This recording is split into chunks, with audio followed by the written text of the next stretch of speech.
Border guard Bangladesh মূলত সীমান্ত এলাকায় নিয়ে কাজ করে, পাশাপাশি সরকার অর্পিত সকল দায়িত্ব পালন করে আসছে। তো যেহেতু আমরা সীমান্ত এলাকা নিয়ে কাজ করি, সীমান্ত এলাকায় যারা বসবাস করে তাদের যে প্রয়োজনীয়তা, দুঃখ দুর্দশা, এগুলো আমরা উপলব্ধি করি।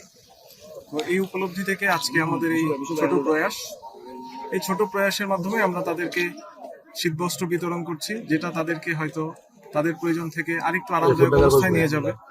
পাশাপাশি তাদের চিকিৎসা সেবা প্রদান করছি ওষুধ সহ, যেটা আমাদের একদিনের প্রয়াস, বাট উদ্দেশ্য হচ্ছে তাদেরকে পরবর্তীতে আমরা যেন এরকম পাশে থাকতে পারি। আর আমাদের এই প্রচেষ্টাকে দেখে আরো যারা আছে তারা যেন উৎসাহ বোধ করে তাদের পাশে এসে দাঁড়ায় এবং তাদের সহযোগিতার হাত বাড়িয়ে দেয়। এটা আমাদের মূল উদ্দেশ্য।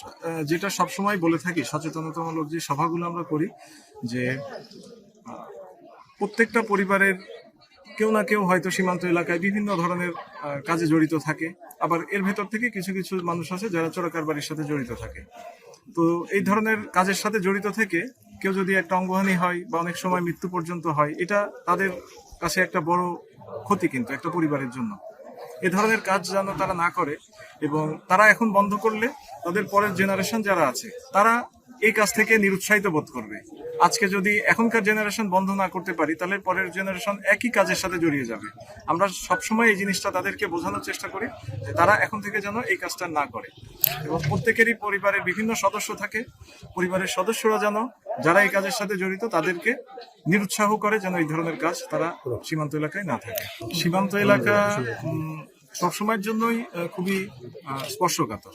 তো সুতরাং এই সময়ে আমাদেরকে বিশেষভাবে আমরা আমাদের টহল এটা জোরদার করেছি, বৃদ্ধি করেছি। আগে আমাদের যে পরিমাণ ট্রুপস ডিপ্লয় থাকতো, এখন তার থেকে অনেক জায়গায় দ্বিগুণ, কোনো জায়গায় 3 গুণ ডিপ্লয় করেছি, যেন বিভিন্ন নাশকতাকারী যারা দেশের ভেতরে করবে তারা যেন সীমান্ত পাড়ি দিয়ে না যেতে পারে, বা সীমান্ত থেকে এরকম কেউ কোনো কিছু এসে না করতে পারে। এ ধরনের আমাদের তৎপরতা অব্যাহত আছে।